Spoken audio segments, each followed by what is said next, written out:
Sahabat terkasih, setiap orang pasti pernah mengalami sakit.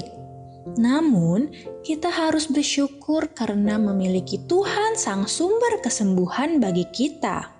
Itulah kesembuhan yang paling aman, mudah dan tanpa biaya apapun. Karena kesembuhan Tuhan adalah mukjizat yang disediakan Tuhan kepada setiap orang percaya dalam nama Tuhan Yesus Kristus. Jadi sahabat, jangan pernah ragukan Tuhan untuk menolong dan menyembuhkan kita, sebab Ialah sang penyembuh bagi kita semua.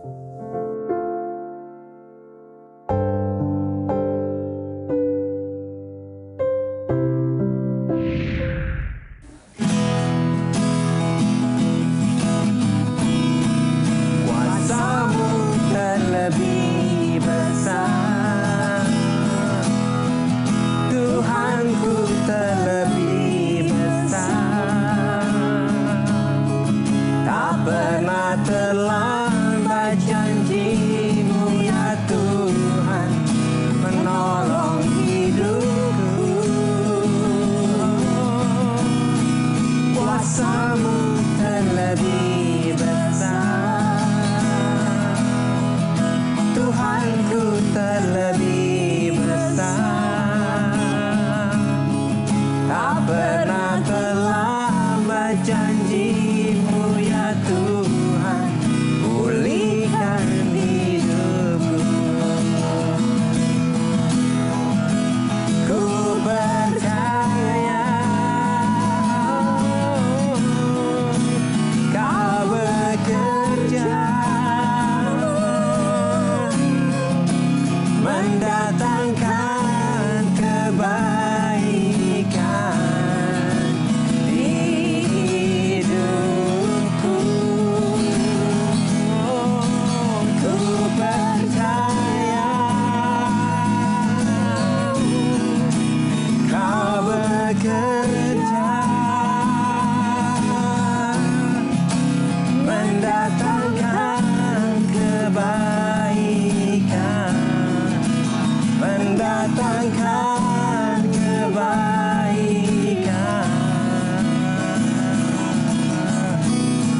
Kuasa-Mu terlebih besar, Tuhanku terlebih besar. Tak pernah terlambat janji-Mu ya Tuhan, pulihkan hidupku. Halo sahabat yang baik, berjumpa lagi di Terang Kasih Menerangi dalam Kasih Tuhan. Sahabat yang baik, tema kita adalah Tuhan mau menyembuhkan. Nah sahabat yang baik, mari kita berdoa supaya hari ini firman ini terjadi atas kita, bahwa Tuhan mau menyembuhkan kita. Mari kita berdoa. Bapa yang bersyukur Kau mengingatkan kepada kami akan kasih dan kebaikan-Mu, bahwa Engkau ingin menyembuhkan kami. Dan hari ini melalui firman-Mu, biarlah kami semua mengalami mujizat kesembuhan ini dan menerima jawaban-Mu Tuhan. Di dalam nama Yesus kami berdoa. Amin. Amin. Sebelum kita membaca firman Tuhan, mari kita katakan apa kata Tuhan tentang diri kita.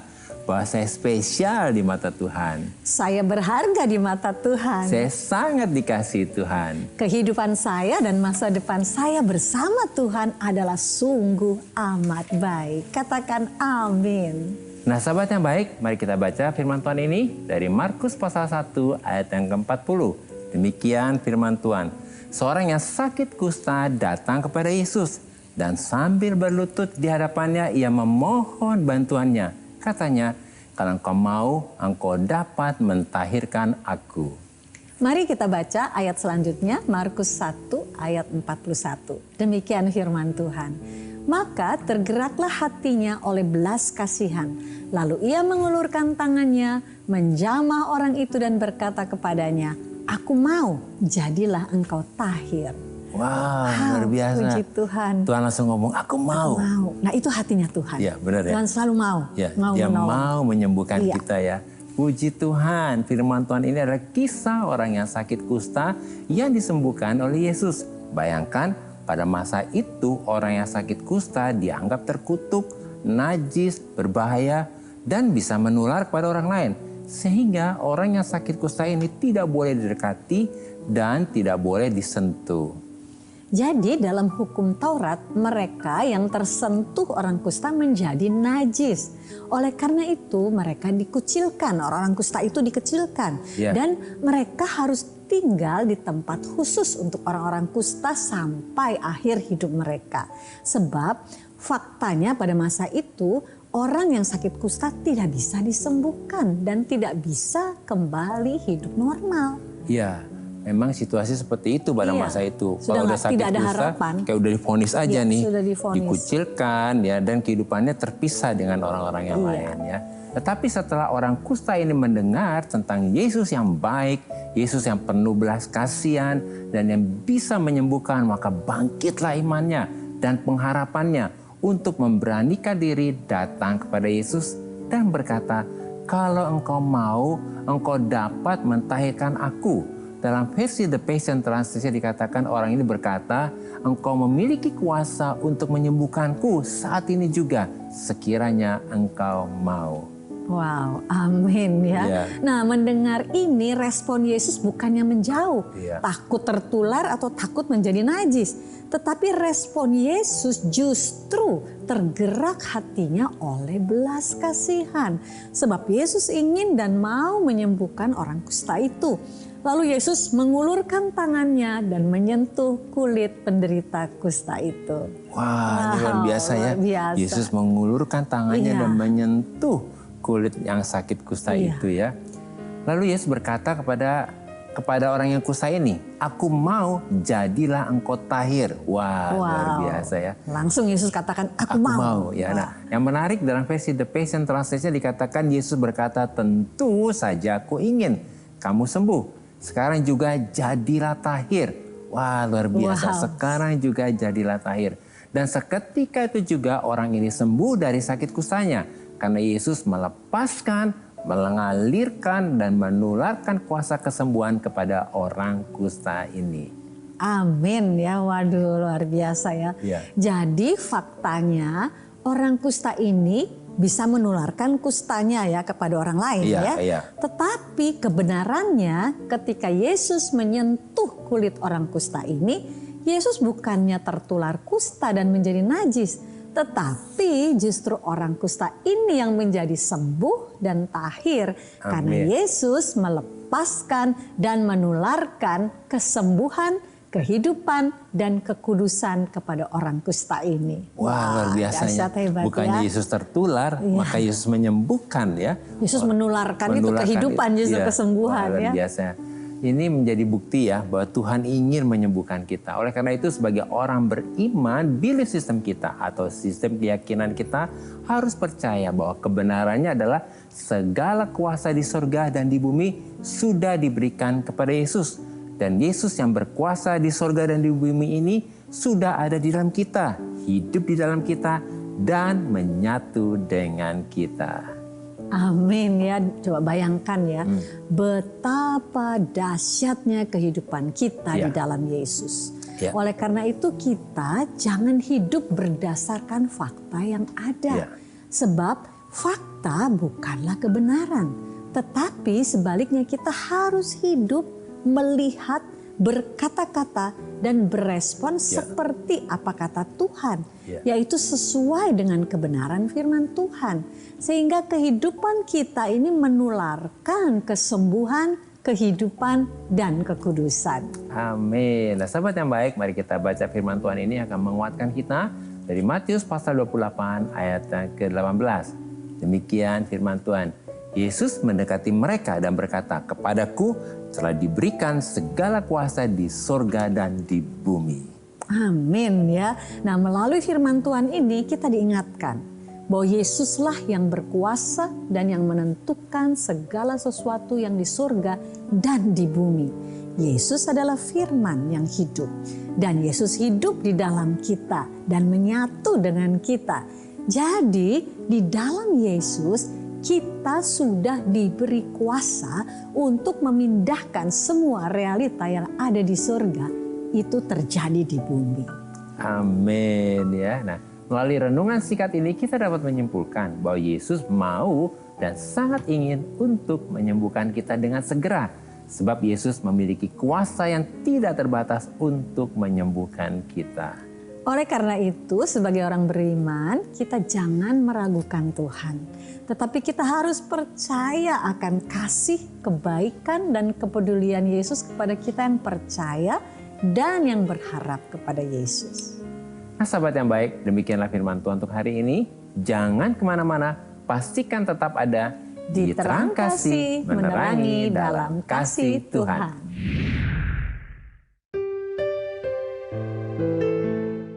Halo sahabat yang baik, saya akan bacakan renungan firman Tuhan untuk terang hari ini. Mari kita buka Alkitab kita akan baca sama-sama dari Mazmur 103 ayat yang ketiga dalam versi The Passion Translation. Demikian firman Tuhan. Engkau mencium hatiku dengan pengampunan, meskipun semua yang sudah kulakukan. Engkau sudah menyembuhkanku dan di dalam dan di luar dari setiap penyakit. Dalam nyanyian Mazmur ini, Daud mengungkapkan kasih Bapa yang begitu manis, lembut, dan indah kepada Daud. Bahwa Bapa Surgawi mencium hati Daud dengan pengampunan. Meskipun semua sudah dilakukan oleh Daud dan menyembuhkan Daud di dalam dan di luar dari setiap penyakit yang dialami oleh Daud. Oleh karena itu, Daud memerintahkan dan membangkitkan jiwanya, yaitu pikirannya, perasaannya, dan keinginannya untuk memuji Tuhan dengan segenap batinnya dan bersujud dalam kekaguman dan kasih di hadapan Tuhan, sebab Tuhan itu baik dan namanya kudus.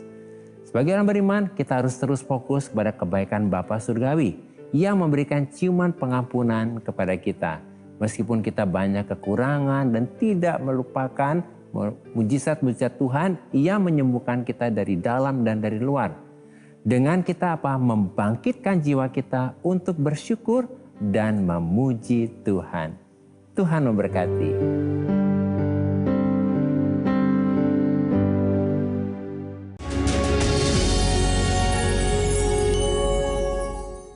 Halo sahabat yang baik, kembali bersama kami di Terang Kasih, menerangi dalam kasih Tuhan. Dengan tema Tuhan mau menyembuhkan.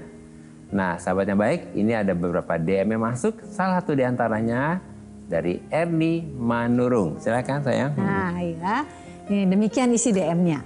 Saya memiliki penyakit kelenjar getah bening yang tak kunjung sembuh. Padahal saya sudah berobat, jaga makan sampai saya operasi, tapi tak kunjung sembuh. Apakah doa saya yang saya naikkan untuk kesembuhan saya tidak didengar Tuhan? Nah, ini pertanyaan daripada Erni ya. Ya Erni. Dia udah berdoa. Sudah jaga makan, sudah lakukan semuanya ya. Tapi Erni, mari saat ini Erni sangat dikasih Tuhan. Kami percaya sekali engkau sangat dikasih Tuhan ya. Nah, janganlah Erni meragukan Tuhan. Ya, ini penting banget. Jangan sekali nih ya. Tuhan, percaya bahwa Tuhan sudah mendengar doa Erni. Ya, betul ya. Dan sesuai dengan tema kita hari ini bahwa Tuhan mau menyembuhkan. Berarti Tuhan sangat ingin Erni sembuh. Iya, ya. Betul ya. Jadi biarlah Erni jangan berhenti untuk berharap dan percaya kepada Tuhan. Iya. Sebab Yesus sudah menanggung semua kelemahan dan penyakit Erni dengan berkata bahwa semua sudah selesai di atas kayu salib. Amin ya Erni ya. Oleh karena itu Erni, mari Erni sepakat dengan Tuhan dan meraih kesembuhan itu dengan percaya dan mengucap syukur bahwa Tuhan sudah menyembuhkan Erni ya.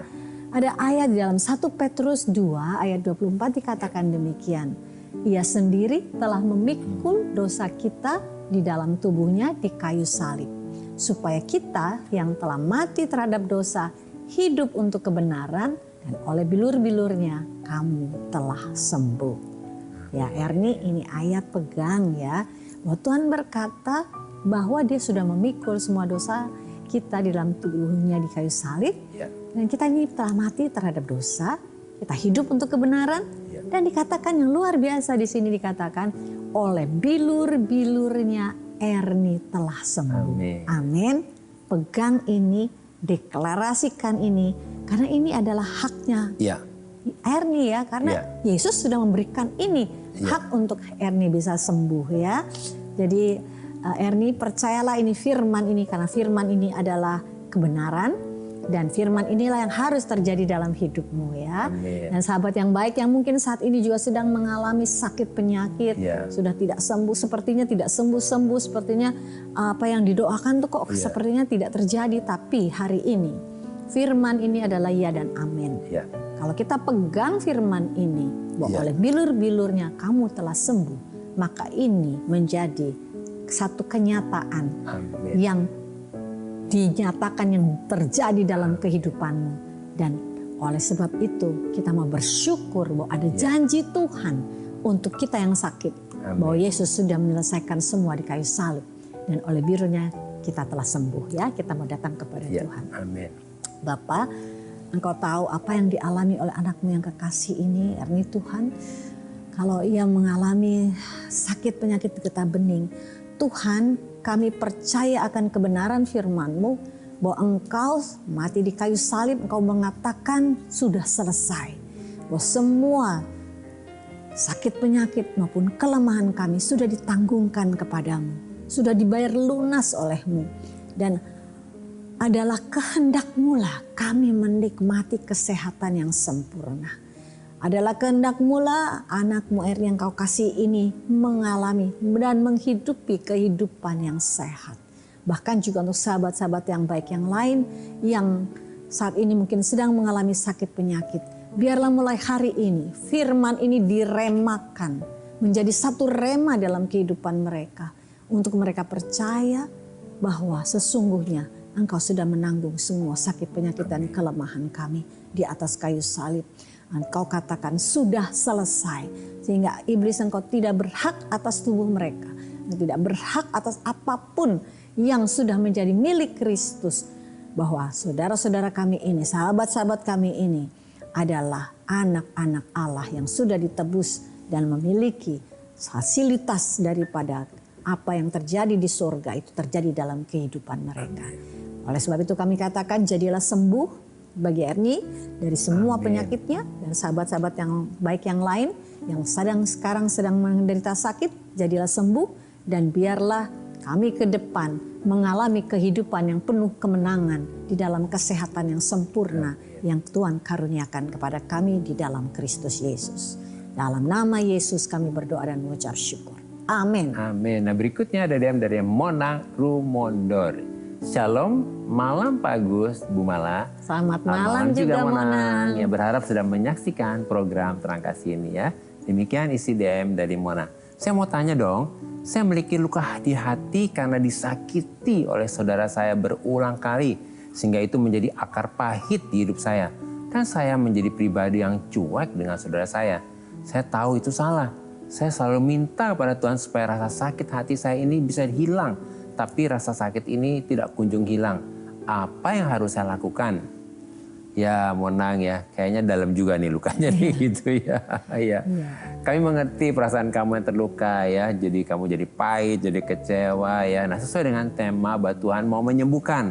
Ingat ya Monang, Tuhan mau menyembuhkan Monang. Jadi sekarang Monang datang ke Tuhan. Jujur aja Tuhan aku kesel, aku marah nih. Aku terluka. Mesti ngomong jujur, jangan dibilang gini. Ah nggak apa-apa kok. Nah itu nggak jujur ya. Kita mesti jadi diri kita otentik. Bilang aja, aku kesel, aku terluka. Dan semua perasaan itu perlu diungkapkan. Karena itu membuat kita menjadi mengalami self healing ya. Seperti dilepaskan.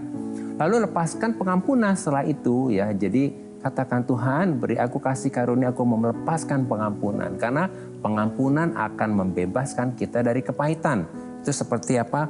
Pohon itu dicabut sampai akarnya seperti itu ya. Nah, kemudian minta tolong Roh Kudus supaya Monang dipenuhi dengan apa nih? Kasih Tuhan. Ini penting banget ya Tuhan. Oke, aku lepaskan pengampunan ini, penuhi aku dengan kasih-Mu Tuhan. Sehingga Monang disembuhkan dan diberi kasih karunia untuk apa? Dapat berespon benar dan mengampuni saudaranya melukai ini. Nah, ini ada firman-Nya ya dalam Efesus 4:32. Tetapi hendaklah kamu ramah seorang terhadap yang lain, penuh kasih mesra dan saling mengampuni. sebagaimana Allah di dalam Kristus telah mengampuni kamu. Bayangkan kita sudah menerima pengampunan ini gratis. Jadi Tuhan juga mau kita melepaskan pengampunan itu juga dengan gratis. Sebab kalau kita tidak mau melepaskan pengampunan, kita sendiri yang akhirnya yang rugi nih. Dan kita yang tidak menjadi orang yang bebas, Iya, merdeka. kita ditawan, diikat nih dengan diikat. kemarahan, kebencian itu. Nah sahabat yang baik, kalau hari ini juga lagi menyaksikan program ini, oh ya nih aku ada akar yang pahit. Nah pengampunan adalah kesembuhan bagi kita dan membebaskan. Mari kita berdoa ya. Tuhan, kami berdoa biarlah hari ini bebaskan Monang dari kemarahan, dari kekecewaan, dari kepahitan. Biarlah hari ini Monang menyerahkan semua ke dalam tangan-Mu Tuhan. Untuk membuka hatinya, menerima kasih karunia Tuhan. Supaya Monang melangkah, melepaskan pengampunan kepada saudara yang mengecewakan dan menyakiti ini. Kami mencabut semua akar-akar pahit di dalam hati Monang dalam nama Yesus. Dan juga untuk sahabat yang baik hari ini yang mengalami kepahitan, kekecewaan. Kami berdoa hari ini Tuhan, kami mencabut semua akar-akar kepahitan ini. Biarlah kasih karunia Allah turun untuk dimampukan melepaskan pengampunan kepada orang yang menyakiti dan mengecewakan. Kami berkata shalom untuk Monang, shalom juga untuk para sahabat yang baik. Dalam nama Yesus kami berdoa. Amin. Amin. Sahabat yang baik, terima kasih buat respon dan DM-DM-nya kepada kami dalam program Terang Kasih ini. Terima kasih ya. Bagi sahabat yang memiliki beban, permasalahan, tekanan hidup, minta didoakan atau ingin bersaksi seputar rohani, silahkan DM, komen, atau kirim video ke Instagram @terangkasihrtv. Nah, sahabat yang baik, saat ini mari kita kembali diingatkan sesuai dengan renungan kita. Hal-hal apa nih yang perlu kita ingat supaya kita percaya bahwa Tuhan itu mau menyembuhkan? Yang pertama, sebagai orang beriman, kita jangan fokus, jangan hidup, dan jangan berespon berdasarkan fakta yang ada. Tetapi kita harus fokus hidup dan berespon berdasarkan kebenarannya Tuhan, yaitu realitanya Tuhan. Yang kedua, sebagai orang beriman kita harus berhenti untuk meragukan janji Tuhan. Dan berhenti meragukan kemampuan Tuhan untuk menolong dan menyembuhkan kita. Sebab segala kuasa di sorga dan di bumi sudah diserahkan kepada Yesus. Ketiga, sebagai orang beriman kita harus percaya bahwa Tuhan mau dan sangat ingin untuk menyatakan kasih, kebaikan, dan kepeduliannya kepada kita untuk menolong dan menyembuhkan kita dengan segera. Nah sahabat yang baik, apakah saat ini engkau sangat membutuhkan pertolongan Tuhan dan sangat membutuhkan mujizat Tuhan? Mari datang kepada Tuhan dan serahkan semua kepada Tuhan. Dan sahabat yang baik, saat ini mari datang kepada Tuhan dan berhenti untuk meragukan kasih, kebaikan, dan kepedulian Tuhan kepada kita. Percaya bahwa Tuhan sangat ingin menolong dan menyembuhkan kita dengan segera. Mari buka hatimu dan terima Yesus sebagai Tuhan dan Juru Selamatmu. Dan saat ini juga terima kesembuhan dan mujizat untuk setiap masalahmu. Mari kita datang kepada Tuhan. Bapa, kami bersyukur oleh anugerah-Mu ya Tuhan. Roh Kudus menolong dan memampukan kami untuk berhenti fokus kepada masalah dan berhenti meragukan Tuhan. Kami bangkit untuk fokus kepada Tuhan dan percaya akan kasih, kebaikan, dan kepedulian Tuhan kepada kami. Kami percaya bahwa Yesus sudah ada di dalam kami, hidup di dalam kami, dan menyatu dengan kami. Dan segala kuasa di surga dan di bumi sudah diberikan kepada Yesus. Kami percaya saat ini juga kami sudah menerima pertolongan, kesembuhan, dan mujizat yang dari Tuhan. Dalam nama Yesus, amin. Terima kasih sahabat yang baik sudah setia menyaksikan Terang Kasih menerangi dalam kasih Tuhan. Sampai jumpa kembali di episode selanjutnya. Tuhan memberkati.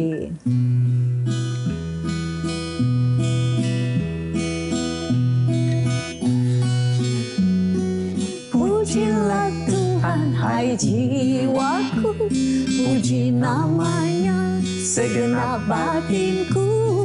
Pujilah Tuhan, hai jiwaku, Jangan lupakan kebaikannya. Dia ampuni dosaku, Dia sembuhkan sakitku, Dia menebus hidupku, berlimpah kebaikannya, berlimpah kebaikannya.